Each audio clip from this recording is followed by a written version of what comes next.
All right, LabCom, over to you. So communicating with your team,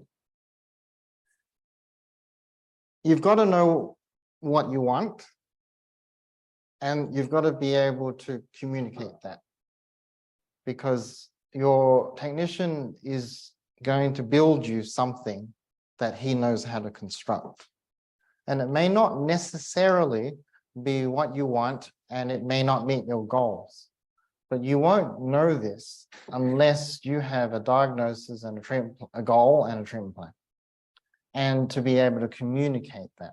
So this is what we spend time, I'm on the phone with Enrico all the time, every day. I'm included notes on the principles behind these appliances. So I didn't invent this. I modified this to suit the modern times and the modern equipment and what we have available today as far as the materials. So these are in the notes that I will be giving you as PDF format. Have a read of it. It explains the architecture behind what all the components are. It helps you understand the principles of how you can anchor to a tooth to a point where it's almost like it's fixed in place. And someone asked before, oh, did you use the hang class? Well, we've used lots of different class, Crozats, hang. There's a whole range of different ways of gripping a tooth. So I'm very fussy about things being exact. And I found a lot of my requirements weren't met. So I sat with Enrico and we experimented. We tried different designs, and I'll be on the phone. He'll say, well, how did it go? I said, nah, rubbish. Let's try something else. And it would work, but it would break. So it's a matter of really doing R&D, isn't it? But here's the nice thing. You don't have to do it. I've done it for you. Enrico and I have done it for you. So what we use are our techniques. And we know it works because I use it every day. And I've tested it and I found it to meet my needs. And I suspect that if it meets my needs, it'll meet your needs. It talks about how we can create crossbites using a flange. It talks about how we can use these appliances to help guide teeth as they erupt. See, I was very fortunate. I was able to learn this off a book. John Mill created an amazing textbook explaining his entire system. Like everything, his whole life is in this book, Cause and Cure of Malocclusion. I'm just the type of person who can read it and make it work. I taught myself how to swim by reading a book. So I was very sickly as a child, and my standard PE day at school where they were swimming was, here's the letter, sir, my mum wrote. Please excuse me because I'll get really sick. So I made it through 20 years of my life not knowing how to swim. And one day I thought, this is ridiculous. I live in Australia. I need to know how to swim. So I happened to work at my dad's university at the books shop. Right? And I was stocking shelves and delivering books. And I thought, oh, there's a book on how to teach children how to swim. And it was, one of the PE, they had physical education teachers program in that university. So I bought the book, I took it home, and I basically read it, each chapter, and I went to the pool and just followed it. So some of you can do that. And some of you need a physical instructor to guide you. And there's no right or wrong. It's just what I'm trying to offer you is every possibility. There's textbooks, you can go read it. There are videos, you can go watch it. you can just use your own experience and use these appliances and create these appliances to your needs. You can ask me to help design it. You can ask me to help you diagnose and treatment plan, walk you through 12 months or 18 months of your treatment. So all the possibilities are available because I know everyone learns differently, everyone practices differently. And my job is no longer just to vomit out knowledge, but I want to help those of you who want to get your hands wet and help the children in your community. And I want to be there to support you personally, if you let me. So there's retainers that allow for the changeover of teeth as they erupt. How do we deal with the shifting sands of the late mixed dentition? Well, this is how. All right. All the nuances on how to shuffle teeth as they erupt. Most teeth will, on the lower arch, will erupt lingually because you've expanded the arch, but you haven't expanded the mandible. So those permanent teeth are still in the old ectopic relationships, and they will all erupt lingually. Now, I didn't know that for years, but now I expect it. So I have the design of the appliance to allow for the fact that I know teeth are going to erupt lingually, and I've got wires waiting for them. I've got wires waiting for them. So the moment they poke their head through, I'm just giving them a little flick. And before, 3 weeks later, they're straight. Because they're on the move and they just need a nudge. Now, if you wait until they've erupted fully and they're facing 90 degrees in the wrong way, like it's going to take a lot to move them without disrupting the rest of the arch, right?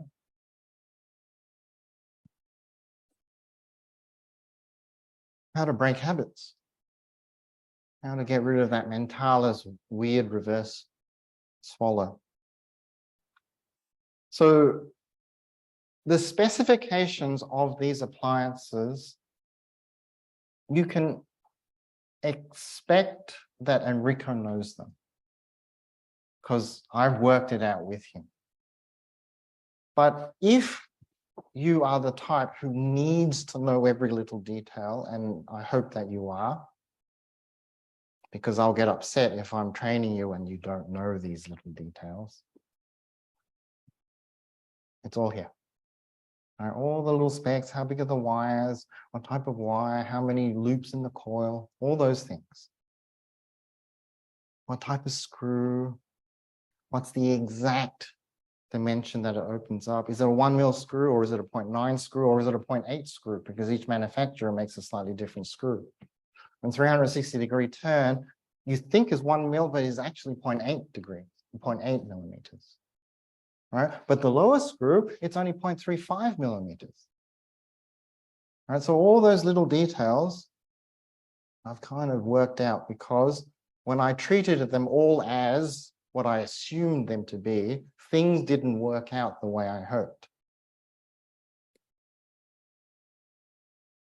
You've got to design the appliances. You can't just say, please make what Simon would make.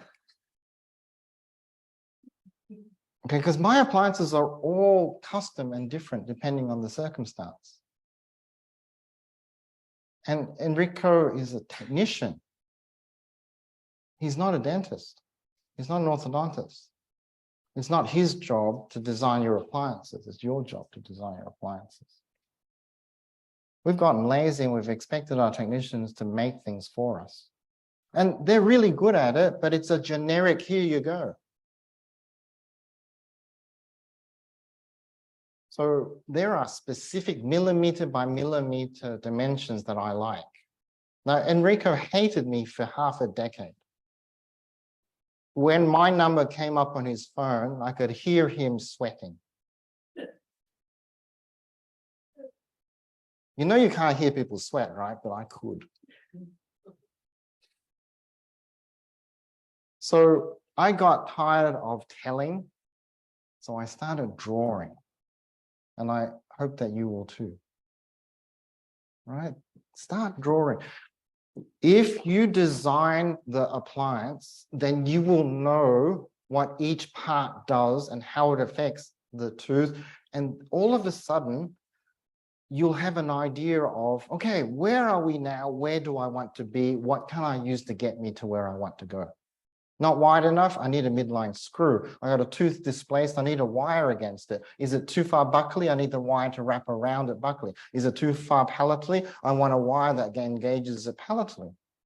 I want retention so it doesn't fall off. I want resistance form so it doesn't rock. If you think, what's my resistance form? Then you can say, oh, look, if I put a rest on the 6s and my cat wires at the front, they do double duty. They can straighten the teeth like lingual braces, and they stop the plate from rocking. Why am I clasping the E's? Because they're solid teeth that don't move. And I have them between 2 and about 10, right? 11, 12. About 7 years of those teeth.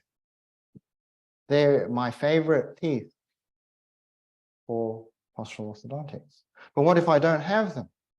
What if I have to clasp a molar tooth that is a permanent tooth? Well, how does it affect the resistance form? Do I have to double clasp? Right? All those things, when you're designing, you've got to think about. And when you think about things, that's the secret to ortho, putting on your thinking hat. Because it makes and breaks you before you start. Right? What makes or breaks you is your thinking before it starts. So over the years, we've played around with different things. Draw it and they will build it. But I promise you, if you don't double check, they will build what they think they saw, which may not be what you actually drew. Now, this is not ortho. This is high-end restorative dentistry. This is just my restorative background, knocking on the door, sitting with my technician, designing those veneers, designing the implant bridges, right? Checking every stage, checking the models, the molds, the metalwork, the porcelain, the bespoke, right? I've got the right occlusion. I've set up the articulator. This is crown and bridge. I'm just using it for removable prosthetics, which also happens to be removable orthodontic appliances. We must never forget this is dentistry. It's not magic, it's dentistry. You must remember that this is dentistry. And stop turning your brain off when you do ortho. Like, you don't turn your brain off when you do perio. You don't turn your brain off when you do endo. You don't turn your brain off when you take a wisdom tooth out. Don't turn your brain off when you do ortho. Don't think, oh, he told me to do that. That's all I have to do. I mean, is that what you do when you're opening a flap for a wisdom tooth? Do I have to think about this, or my Max Fax instructor just told me to do it? Things that come through palatally. When a 6 and a D touch, you know that premolar, that 5 is going to end up in the palate. So you preempt it. And guess what? That's where it comes out. How do I know this? I've seen so many come out through the palate. So what do? We open up the space. We put a wire in anticipation for it. We can feel the bulge, and then we can move it to where we want as it's erupting. I was very particular when I did my crown and bridge. I had check sheets for everything. I would look at everything. I'd use my loops and check up the margins of the impressions, everything. So I just transferred that dentistry to this. And Enrico did not know what hit him, because he was used to, please make me a sagittal. Please make me a bioblock. And I'm sending him this sheet, and he says, what the hell is this?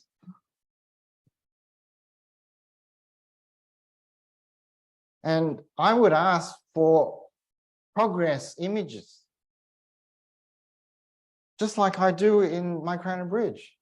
Yeah, like complex crown and bridge case. Take the impression, send it off. Is the first time you check it again 5 minutes before the insert? No, I'm sitting in the lab looking at the framework. I'm sitting in the lab looking at the bispec. I'm checking the margins in the lab with them. $50,000 rehab. Am I just saying, please make me a nice crown? Or 5? So I design it.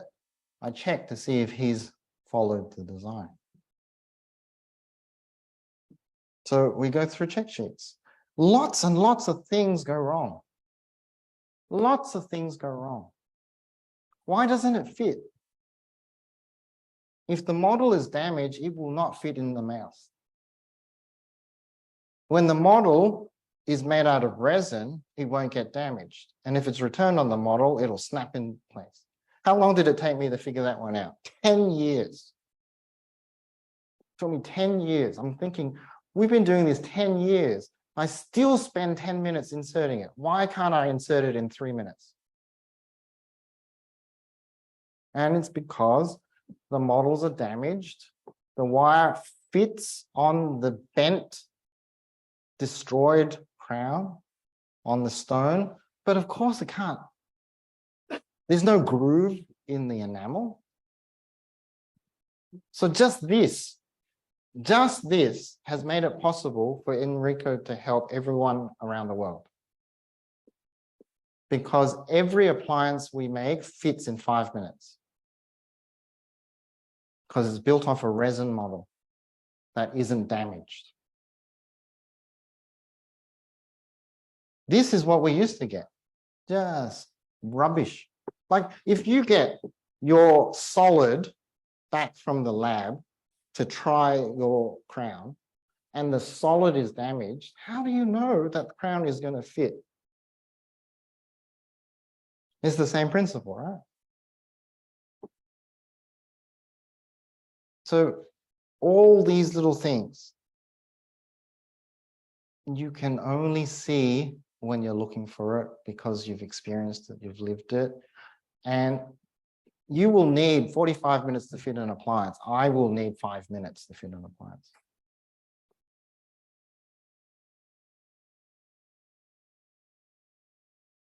Half the time my hygienist fits it. Because they snap in, because we've overcome all the problems when we use inferior materials. Most will send it back on a plaster model. I used to send all my impressions in PVS for ortho appliances. Right? There are dentists who will do alginate for crown and bridge. I'm doing PVS for removable appliances. So their fit was perfect, except they wouldn't fit. Why? I said, are you using dye stone, like crown and bridge dye stone? No. Let's try using dye stone. And then they would snap in. And it would be perfect until one day they stopped fitting. Why? Someone got lazy and started squashing them back around.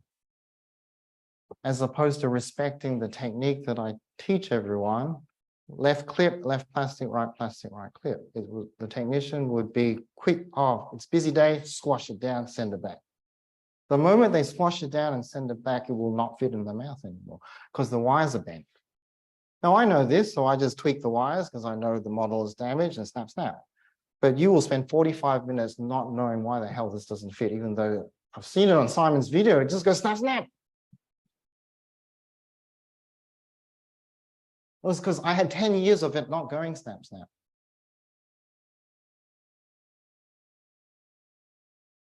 Okay, how they bevel it? Where is the bevel facing? That actually makes a difference. How much space is between the solder and the tooth? That makes a difference. We worked it out, 0.75 of a millimeter, 3/4 of a millimeter. Too much is too much, too little is too little. If the ends are left sharp, the kid ends up in hospital with the plate stuck underneath his frenum. Ask me how I know.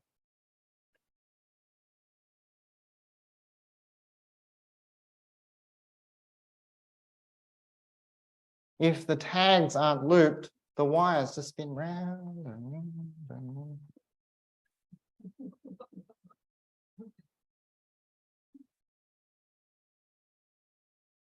We tried crozets, we tried hang. They all are good and they all are bad.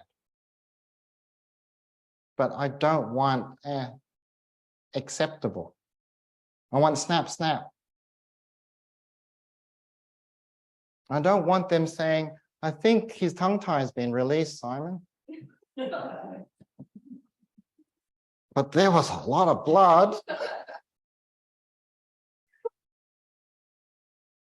No, you got to smooth everything off. On the underside that you never look at, the side that is actually in the contact with the patient. Oh, there's food caught under the plate. No, there's a void in the acrylic that you missed, which is impossible to clean, but the food gets in.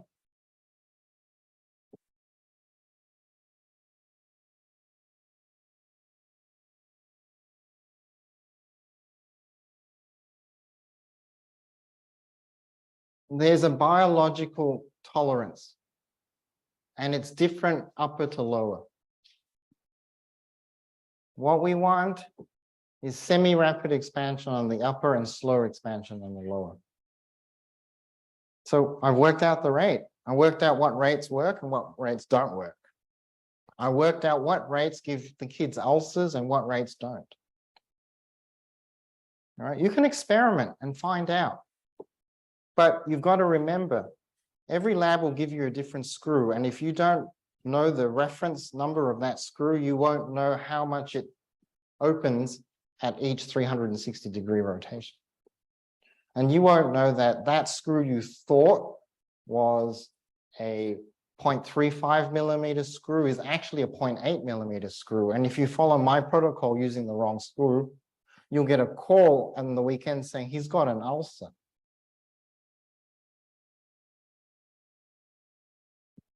There are protocols that I use, there are screws that I use, there's a rate that I use. So we go through that and we help you understand. And these are all on the slide, so read them. If you need explanation, join my other programs where I talk you through them. We sometimes deal with high angle cases that have an enormous vertical growth that is going to continue to create a huge open bite. When you work with young children, you have a little window of opportunity where you can auto-rotate. This is called a type 1 rotation. It's a Bjork true mandibular rotation type 1, and we go through this in more detail. But you can intrude the sixes, you can intrude the incisors, and you can clear the primary teeth out in one go, and there's a pure surgical rotation. And you can close a centimeter of an open bite if you time it right.